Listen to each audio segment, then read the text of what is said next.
Hi everyone, I'm Benjamin, and welcome to my book club. I just finished The Well of Ascension by Brandon Sanderson, and oh my god, this book rocks. The second book in the Mistborn Trilogy by Brandon Sanderson, and the second book in his Cosmere universe that I've read. It's also the fourth book in my fantasy reading challenge for 2024. If you haven't seen any of my videos on that one yet, the playlist is right up here. Essentially, I'm a horror sci-fi reader at heart. I've always kind of stayed a bit clear of fantasy, and I've probably been a bit snobby of fantasy in the past when I've been given fantasy recommendations.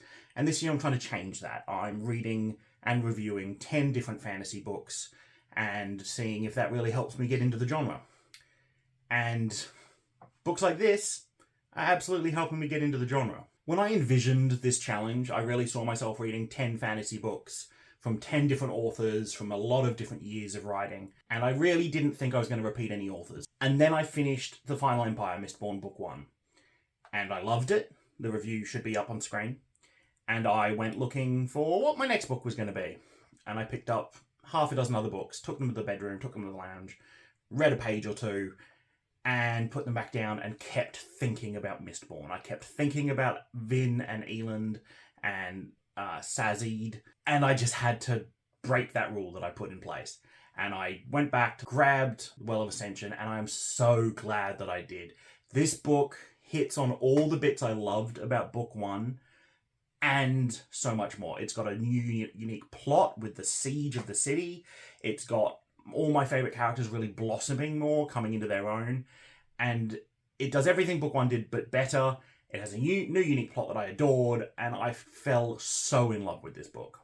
Before I go any further, I'll just give you a warning that there are going to be spoilers for The Final Empire, Mistborn Book 1 in this review, but there shouldn't be any spoilers for Well of Ascension as far as I can control it. And if you like book reviews like this, then I'd love if you could subscribe and hit the bell icon to get notified whenever my new videos come up. Let's just jump right in with some things I loved about this book. First off, I adore the yes, but what then sort of story, you know? The arc of the hero is completed, but what happens after that point? In this one, we are seeing the rebellion has succeeded, overthrowing the Lord Ruler. Yes, but now what?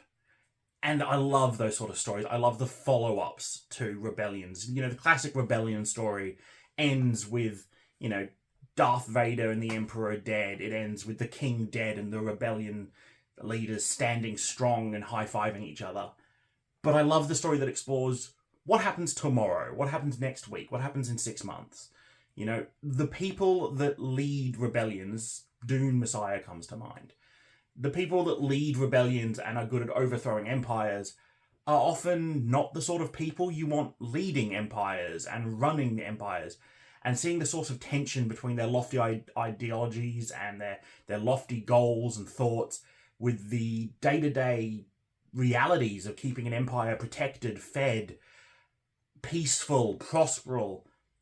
It's so interesting seeing how they can bend their ideologies once they're the ones in charge, once they're forced to really reflect what it is that's required to keep an empire running. The populace can't eat your lofty ideologies. They have to eat grain, and someone still has to farm that grain. And you're going, in this one, from a system where everyone was a slave to suddenly trying to merge that into some kind of semi-democracy, kind of a democratic monarchy, and giving these people powers, and maybe they won't want to still be farmers. And what do you do when all the people that were making all the food for the empire decide to stop doing that? And seeing how the characters then have to react to these events is so interesting to me. If anything, I would have loved more of that in this book. Speaking of tension, the book is full of tension, this growing tension, dread, and stress. I think it owes it to the fact that it's the second book in a series. I feel like, in my experience, the first book in a series has to be written as though you might not get that second book. So it has to almost promise that there's going to be a semi-good ending at the end, You can read all the terrible things that are happening, but you're going to get the conclusion, you're pretty sure. The second book, you're not promised that happy conclusion, right? Things don't have to be wrapped up at the end of the second book. Things don't have to be back where they were at the end of the second book. The second book, I feel like, almost promises the opposite, that things are going to go wrong for these characters that you like, because there's probably a third book where things are going to wrap up. And I went into Well of Ascension with that kind of thought in my mind, and I was sick to the gut with dread and tension at some points.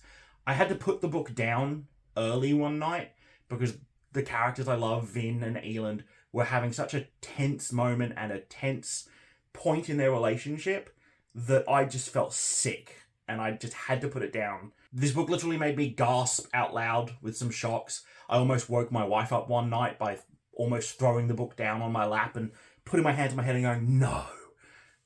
And I loved that, and I loved how I love these characters so much that the idea of things not working out for them, even though it's a book and there has to be conflict, it made me physically ill, and I loved that. I love any book that can just make me experience emotions as strong as this. Speaking of the characters, as with the first book, Sanderson writes some beautiful, believable, lovely characters in this one. We see all our characters grow and develop more and change as they're exposed to stresses and tension that they never were before.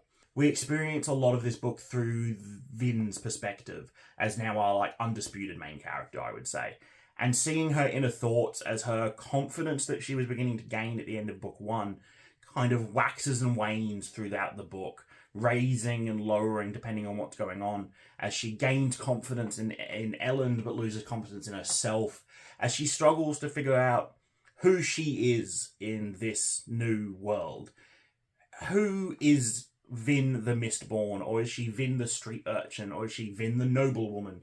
And how does her role work with what Eland is trying to put together? Does Eland's new lofty government need a Mistborn? Is a Mistborn not just basically an assassin?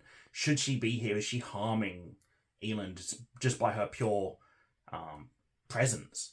Does Eland deserve a proper queen? Some noblewoman who can fulfill that role? Vin's struggles within herself of who she is and what her role is in this new empire are some of my favourite bits of the book, and it's some of my favourite character writing that I've read recently. And Vin has quickly become one of my favourite characters of all time. Eland, now King Eland, is a character who I liked but didn't love in the first book, but in this book he's grown into a character I really love. He's a scholar, and the book might mention that he's a scholar a bit too much. I might harp on a bit about too much on that point. But he's a scholar that has been thrusted into the position of king. He isn't a politician at heart. He struggles with the actions that he's required to take as a king. He struggles to gain the respect that a king needs to be able to do his job. He asks for advice instead of giving commands.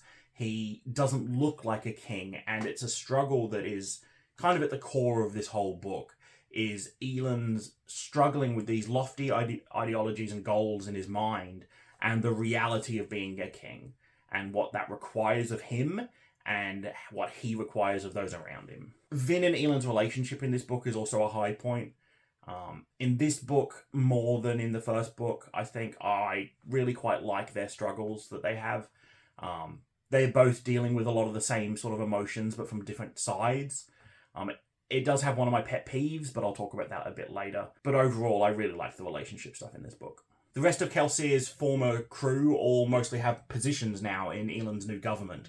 And it's really interesting seeing these characters that are more at home in, back alleys and smoky thieves' dens or libraries, trying to become the, sort of ministers and leaders that they need to be right now. Seeing Ham struggle with becoming, a leader of armies and guards, despite his, hatred of leadership roles, his complete disregard of leadership.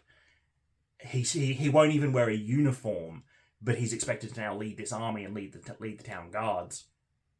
And seeing Clubs kind of take a more central stage in this book, as he once did have military experience in the Lord Ruler's armies, now stepping into this role of general and being a more central character in this book than he was in the first one. And I think my favourite character is Sazed. I say Sazed, but I know that's wrong. Who is now with the Lord Ruler gone, he can fulfill the promise that the Keepers of Terrace made to themselves and to the world. Now that the Lord Ruler's gone, he goes out to teach and to tutor people with the knowledge that he's been collecting, and for generations Keepers have been collecting. But he's struggling with it. The people aren't as interested and welcoming as he was hoping they would be. And at the back of his mind, the entire time, he's struggling with this idea that there's something more he should be doing, that there's something bigger that he should be doing. And the internal struggle between what he wants to be doing and what he thinks his duty is core to his character in this book, and I love every second we spend with him. And another character that rivals Sazid as my favourite character is Breeze, the arrogant, almost nobleman-looking Scar from the first book is back, and we see from him as a viewpoint character a lot in this book, and we really get into the inner workings of him as a character, and we see that this selfish bravado that he projects out into the world might not really be what's on the inside, and that his real character shows. And I love every second we spend with Breeze, and he quickly grew into one of my favourite characters in this book. I think part of what lets the characters grow and take such a spotlight in this book, whereas the first book had a lot of action as the spotlight, is that we're kind of contained in our setting. We're entirely within the main city, as it is under siege from 3 different armies.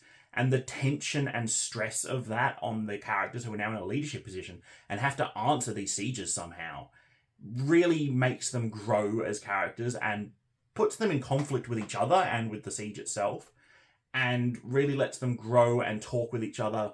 And we have some amazing dialogues, and we have some amazing growth that I really appreciate. I'm sure there are plenty of siege books like this, but for me, a new fantasy reader, I've only really read sieges in sci-fi books and a few fantasy stories from when I was younger, from kind of the attacker's side. Seeing it from the defender's side is so much more stressful and hard, and I really appreciated that. I've seen a lot of people say as a criticism that this book is a lot slower than the first one, and I think if you're looking for a lot of Allomancy fights and a lot of battles, then yes, maybe this is a slower book. If you're as interested in political intrigue as I am, this book moves at a breakneck pace. While there are still fights in here, I think they're all the better for knowing kind of the machinations behind them, knowing what led to these fights, knowing the goals and hopes of basically all the characters involved, leads them to have so much more oomph and impact that I adored when we got to the fights because of the setup that was in place. The world building and the magic system from the first book continue to expand in this one and continue to be amazing. I've grown to completely adore the hard magic system in this book. The way that it's explored almost scientifically almost reminds me of Andy Weir's writing, in that we see from the viewpoint of these characters as they experiment and learn new things about these powers and then implement them as solutions to their problems. And yeah, it's almost like a scientific magic system, and the fact that it's all explained out and isn't really left, floating in the air as just like an amorphous magic, means that when problems come up, I can even start thinking about the solutions to them. And as the characters solve them, I can be there through the whole learning and problem-solving process, and I just found it, magical. There are only 2 kind of minor criticisms I have, both of which are probably fairly unique to me. The first is I always struggle, and my wife laughs at me when we're listening to books together with this, I always struggle with relationship problems that I feel could be solved by one fairly easy conversation. I don't like the misunderstanding between people stuff. I think communication is so important in a relationship that just have your characters talk, and if one 15-minute conversation could solve, a huge part of the relationship conflict of your book, then do better. Create a bigger problem where if the characters talked to each other, it's still a problem because they're still going to fight about it, instead of both being like, I thought everything's fine now. And then my other criticism is again to do with sort of the romance stuff. So these are probably just tropes of romance books that don't land with me. And I won't go into any spoilers here, but there is kind of like a competing romance subplot here, and I really didn't like it. I know that, I think that we're not meant to like the other character that's involved in this, and that's fine. But I didn't like the character who we do know. I didn't like their responses to it. I thought they were too welcoming to some of this stuff, and it made me feel a little bit gross. But honestly, they're my only complaints.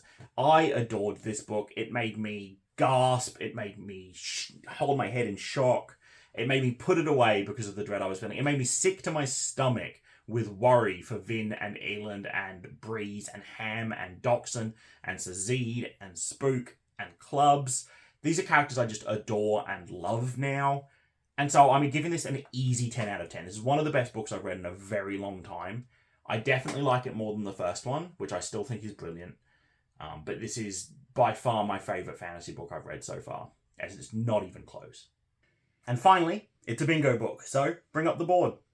If you don't know what I'm talking about with the bingo, it's a year-long readathon challenge that I'm taking part in. You can check out a video up here where I go through my entire TBR plan for each of these squares.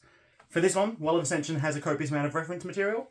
At the back, we've got a whole section called Ars Arcanum, which goes over some of the names and terms used in the book, the metals and magic powers. It even has a summary of book 1, and at the front we've got a few maps. So, locking it in for reference materials for the 2024 bingo. And that's my first bingo slot filled in. And it has at least 2, so it's hard mode. Moving on to book 5 in the challenge.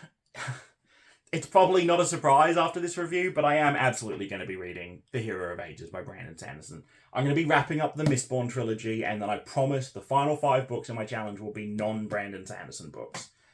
But I just can't get away from these characters right now. I'm so excited to see where things end up. After the conclusion for this book, my mind is just blown at what might be going on.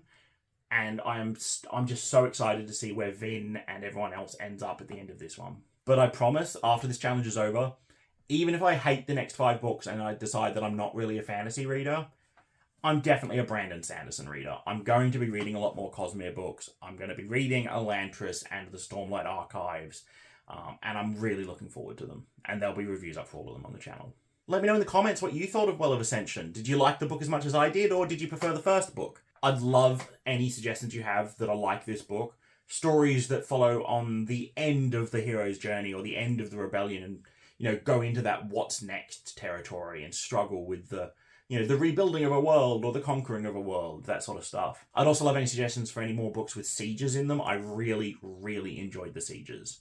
And that's it. If you want to support the channel, I'd love if you could hit that subscribe button. If you hit that like button, or if you really want to support the channel and want to pick up a copy of Well of Ascension, I do have an Amazon affiliate link in the description, where the book's the same cost as if you bought it on Amazon normally, but I just get a little bit of a bonus back from Amazon for sending you there. But most of all, the biggest thing you can do to help me out is just to remember to keep reading.